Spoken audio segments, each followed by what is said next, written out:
¿Qué tal, Project Managers Descalzos? ¿Cómo están? Buenos proyectos. El día de hoy vamos a platicar de los documentos. ¿Cuál es la cantidad de documentos y cuáles son los documentos esenciales, los más importantes con los cuales trabajamos dentro de los proyectos? Déjenme decirles que en toda mi carrera profesional, la cantidad más alta de documentos que he tenido que manejar para proyectos, inclusive grandes, es de 12. Hay documentos que así se llaman, como documentos, ahorita vemos de qué se trata, que engloban ciertos reportes en uno solo, pero bueno, es un documento al final de cuentas. Entonces, me han preguntado cuántos documentos son los que se tienen que manejar, como si fuera una especie de dogma, como si se tuviera que llevar una cantidad específica de documentos. No, déjenme decirles que en el estudio que existe, que he hecho del PMBOK, del Project Management Institute, los que saben qué es el PMBOK, es precisamente la guía para poder pasar el examen. En este PMBOK hay 49 procesos, están muy bien definidos, categorías, clases y todo esto. Y dentro de este PMBOK, como les repito, del Project Management Institute, hay 25 documentos para manejar, producir y operar el proyecto. Los pueden revisar, los voy a dejar en la página web en www.projectmanagerdescalzo.com. Ahí los pueden revisar, los 25 documentos. No voy a entrar, por supuesto, al detalle de ellos, pero ahí los pueden revisar. Hay una pequeña descripción de cada uno de ellos para el que tenga curiosidad de verlos. Sin embargo, miren, yo he visto, dentro de toda mi experiencia, como les comento, que 9 documentos son el ideal, y inclusive estos 9, hay algunos que proceden y otros que no proceden, o sea que ustedes pueden adaptar esto que les estoy comentando, pero básicamente con estos 9 están cubiertos de los 25 que se manejan dentro de lo que es el PMBOK. Ustedes saben que me gustan mucho las definiciones para que estemos hablando siempre del mismo idioma y sepamos cómo estamos transmitiéndonos esta información. ¿Cuál es la definición entonces de un documento de proyecto? Bueno, es la documentación creada por el Project Manager de manera que administre, controle y entregue adecuadamente el proyecto. Esa es la mejor definición de lo que es un documento de proyecto. Si ustedes se fijan en la definición, es la documentación creada. Hay guías, por supuesto, hay manuales, hay muchas cosas, pero al final de cuentas la generan ustedes como Project Manager descalzos. Vamos a entrar de lleno a esto. ¿Cuáles son los 9? El número 1 es el modelo de negocio. El número 2, el acta constitutiva del proyecto. Número 3, el plan de administración del proyecto. El número 4, el programa o el cronograma. El número 5, la bitácora o un framework que le llamo radar. Lo vamos a ver un poquito en detalle. El número 6, los reportes de avance. El número 7, el control presupuestal. El número 8, las lecciones aprendidas. Y el número 9, el cierre del proyecto. Dentro de esto que les estoy llamando, vamos a entrar a detalle de algunos que es muy probable que no conozcan. Otros van a ser obvios, me queda claro. Pero estos son los 9 documentos que muchos de ustedes me han preguntado, ¿cuáles son? Este modelo de negocio, que es el número 1 de esos documentos, no necesariamente está escrito por el Project Manager. Por el tipo de información que contiene, explica cuál es el porqué del proyecto, por qué existe este proyecto, qué problema va a resolver, identifica el costo-beneficio del trabajo que se va a realizar y define los objetivos del proyecto. Esta es una guía para determinar al final si el proyecto fue exitoso. Esto es con lo que miden los stakeholders si el proyecto fue un éxito o no, porque está cumpliendo con este documento. ¿Quién lo escribe entonces? Los stakeholders, en conjunto con los inversionistas, los que están aportando en la mayoría de los casos, la inversión requerida. Es importante que lo conozcas, es necesario que conozcas este documento. Si tú pudieras involucrarte desde el principio con esta etapa del nacimiento del proyecto, realmente sería de mucha utilidad para ti. No es fácil, porque, como les repito, normalmente entramos nosotros en otras etapas, pero no estaría de más que lo pidieran. No tiene que ser una Biblia, la verdad es que este contenido es nada más necesario para que se entienda muy bien lo que los stakeholders buscan. Y esto puede ser hasta con un email, con pocas líneas, pero se puede cubrir el requisito de tener este documento y saber cuáles van a ser los parámetros y directrices de cuál es la idea, cuál es el negocio, el modelo de negocio que se está buscando. El segundo documento es el acta constitutiva del proyecto, lo que llamo yo el acta de nacimiento. Este es uno de los documentos más importantes, si no es que es el más importante, en la fase de iniciación del proyecto. Aquí es donde tú adquieres la autoridad como project manager. Aquí es donde te designan y aquí es todas tus atribuciones para dirigir el proyecto. En este documento se convierte la idea del plan de negocios ya en una realidad programada. Ya aquí ya se manejan estructuras de trabajo, equipos de trabajo. Sin este documento realmente el proyecto no existe formalmente.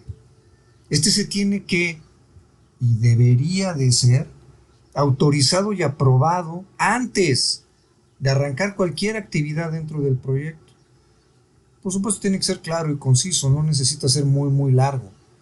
En otros términos, como les digo, lo podemos llamar acta de nacimiento o documento de inicio del proyecto. El número 3 es el plan de administración del proyecto. Este sí es el documento grande. Este incluye en sí mismo, está integrado dentro de este documento, el plan de administración de riesgos, el plan de control de calidad, los alcances generales del proyecto, el plan de suministros y recursos, cualquier otro plan que sea necesario. En realidad, esta es la Biblia del proyecto. Ahora, este tipo de documentos como plan de administración del proyecto, como se fijan ustedes, es muy amplio, es muy grande. La verdad es que créenlo, por favor, cuando sea necesario. No lo hagan nada más por hacerlo, como para cubrir un requisito de las políticas internas de la empresa. Si hay necesidad de hacerlo, ya cuando ustedes se dan cuenta que solamente haciéndolo van a cubrir ustedes ese requisito específico, redáctenlo como un plan con puntos relevantes. No se extiendan demasiado. Aquí, en este plan de puntos relevantes, tal vez puedas incluir tolerancias, variaciones, cuál sería el manejo del control de cambios, cuáles serían los temas de control de calidad, sin que sea realmente un documento tan grande para cuando son proyectos realmente de mucho tiempo y demasiados participantes, demasiada inversión, que sí lo requieren. Y sobre todo que tengas tiempo para desarrollarlo. En proyectos de duración corta, un plan de puntos relevantes es más que suficiente. El punto número 4, el programa. Ya hemos hablado mucho del programa. Ustedes ya saben que el programa, el cronograma, es una de las bases fundamentales. Pero en la mayoría de los casos el programa se hace inicialmente y ahí se queda. He hablado en muchos programas para ver cómo se puede integrar, cómo funcionan los CDT, los WBS, qué es lo que se puede hacer con el programa. El otro programa que hice, me refiero al programa del podcast, es que regresen a los fundamentos, trabajen su programa, actualicen su programa, revísenlo. El programa está vivo y es un documento muy importante dentro de la gerencia de proyectos. No se les olvide, no es nada más que el programa ya está pegado en la pared, lleno de telarañas, de manchas de café, una nota por ahí.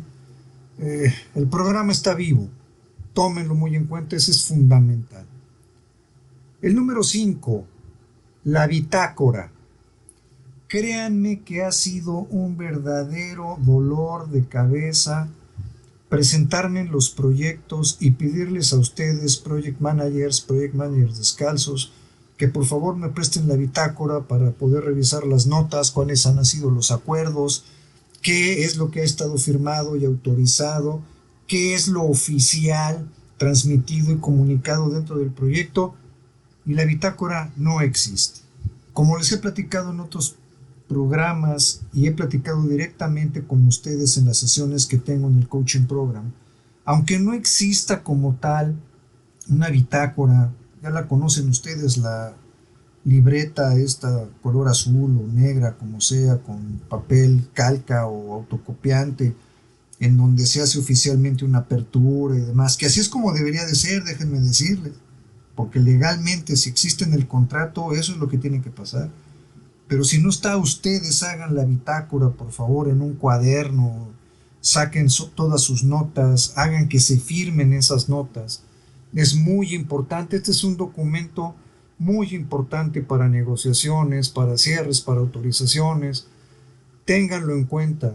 La bitácora no son las conversaciones ni los chats de WhatsApp, por favor. Sáquense eso de la cabeza de una vez por todas. Háganme caso. Dentro de esto hay un framework que yo le llamo radar. Forma parte de este documento. ¿Por qué? Porque ahí es donde están los riesgos, las acciones, las decisiones, los asuntos y por supuesto el registro. Eso es lo que quiere decir radar. R, que vean ustedes los riesgos a los cuales están enfrentando, qué interferencias existen en el proyecto, cómo los van a atacar. La A es de las acciones que se están tomando en el proyecto. La D son todas las decisiones. La A son todos los asuntos que puedan estar afectando el proyecto. Y sobre todo en esta A son los asuntos externos. Ténganlo en cuenta, pues ya hemos hablado de esto. Y la R es el registro.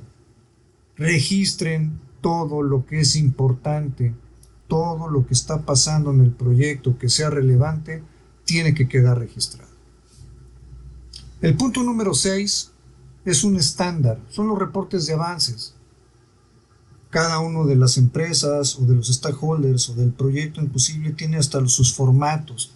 ¿Qué se va a reportar como avance físico? ¿Qué se va a reportar como avance financiero?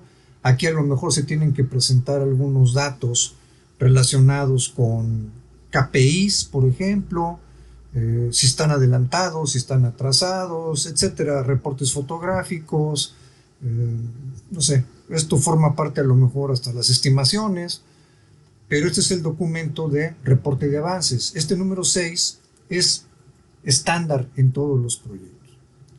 El número 7, control presupuestal.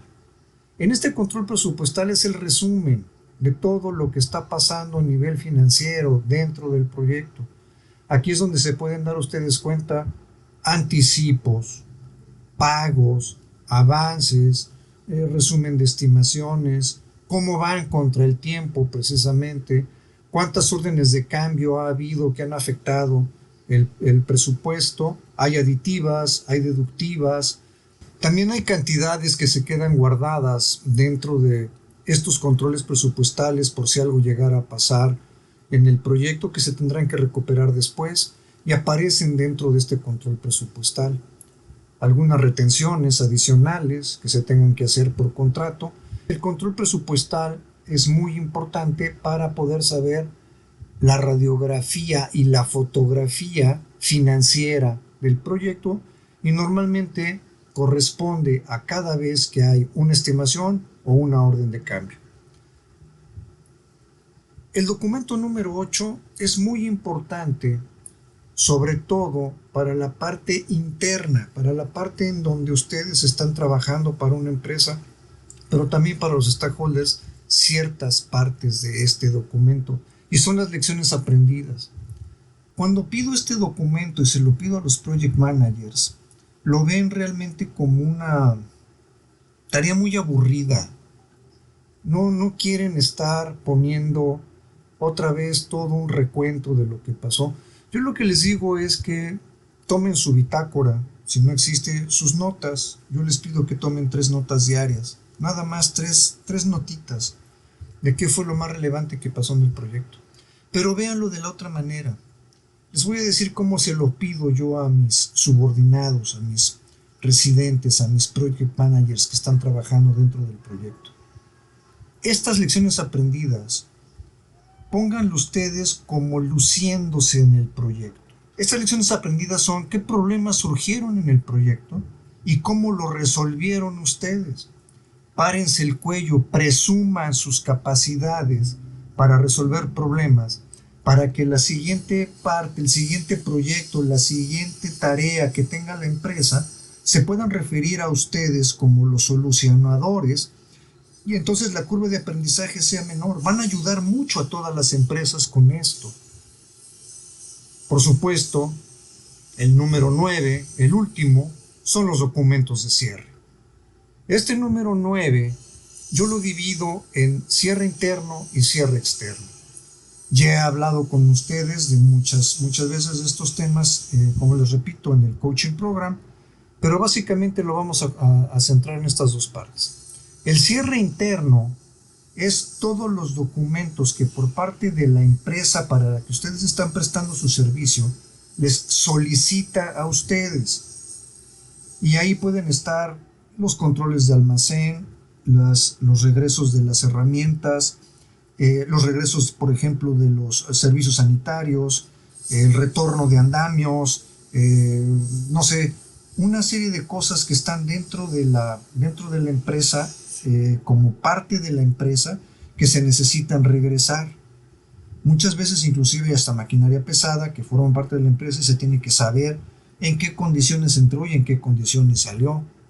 Dentro de este cierre interno, por supuesto, también están las conversaciones internas, no hacia afuera, por eso se llama externo y interno, sino las conversaciones internas en sus grupos internos, sus correos.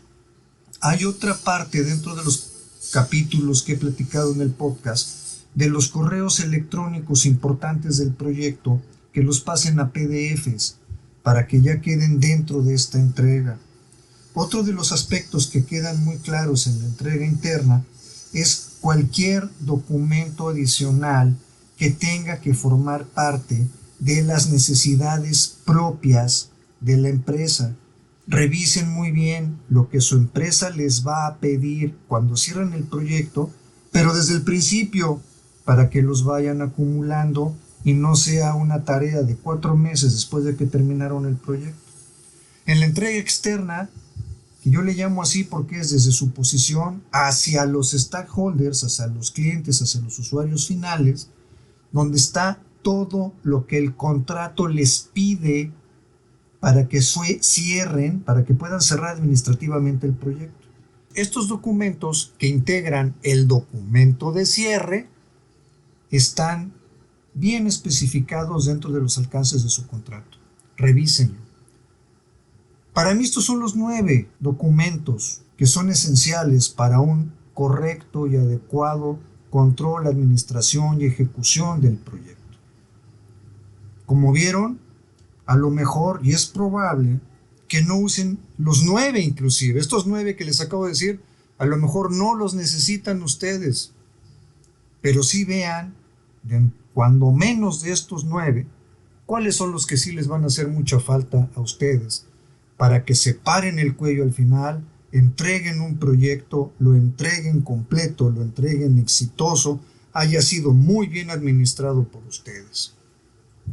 Como les repito, Project Managers descalzos, cuiden muy bien todos sus documentos, ténganlos a la mano protegidos, respalden todo lo que tengan que respaldar, documenten todo lo que tengan que documentar, tengan evidencia de todo el trabajo que ustedes están haciendo. Van a ver que la vida va a ser mucho más fácil dentro de su desarrollo, dentro de los proyectos. Les recuerdo la página www.projectmanagerdescalzo.com. Ahí van a poder ver otras informaciones que están fuera del podcast. Van a poder también tener acceso a los talleres, la parte del coaching program. Revisen esa información. Que tengan muy buenos proyectos, Project Managers descalzos. Nos escuchamos en el siguiente programa.